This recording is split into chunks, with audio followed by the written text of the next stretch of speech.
तब, ज्ञानी मूढ़ न कोई। जेहि जस रघुपति करहिं जब, सो तस तेहि छन होई। सियावर राम जय जय राम। तब महादेव जी ने हंसकर कहा, ना कोई ज्ञानी है न मूर्ख। श्री रघुनाथ जी जब जिसको जैसा करते हैं वह उसी क्षण वैसा ही हो जाता है। कहाऊँ राम गुण गाथ, भरद्वाज सादर सुनो।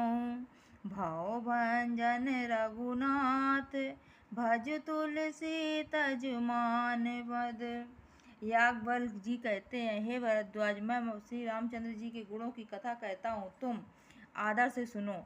तुलसीदास जी कहते हैं, मान और मद को छोड़कर आवागमन का नाश करने वाले रघुनाथ जी को भजो।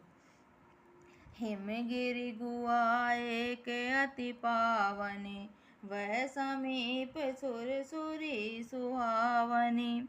आश्रम परम पुनीत सुहावा, देखि देव ऋषि मन अति भावा।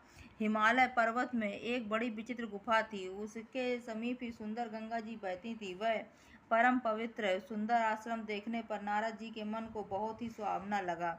निरखि शैल सरि विपिन विभागा, भयउ रमापति पद अनुरागा। सुमिरत हरि श्राप गति भागी, सहज विमल मन लागी समाधि।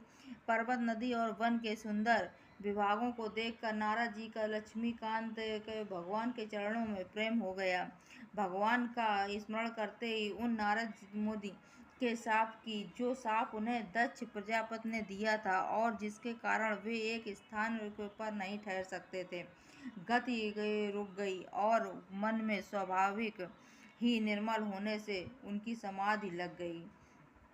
मुनि गति देखि सुरेश डराना, कामहि बोल कीन सनमाना। सहित सहाय जाऊ मम हेतु, चलेउ हरषि जलचर केतु।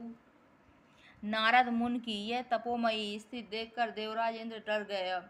उसने कामदेव को बुलाकर उसका आदर सत्कार किया और कहा कि मेरे हित के लिए तुम अपने सहायकों सहित नारद की समाधि भंग करने को जाओ। यह सुनकर मीन ध्वज कामदेव मन में प्रसन्न होकर चला। सुना सिर मन मऊ असी त्रासा, चाहत देव ऋषि मम पुरवासा। जे कामी लोलुप जग माही, कुटिल काके वसावहि डराई। इंद्र के मन में यह डर हुआ कि देवर्षि नारद मेरी पुरी अमरावती का निवास राज्य चाहते हैं। जगत में जो कामी और लोभी होते हैं वे कुटिल कौवे की तरह सबसे डरते हैं। सियापति रामचंद्र की जय।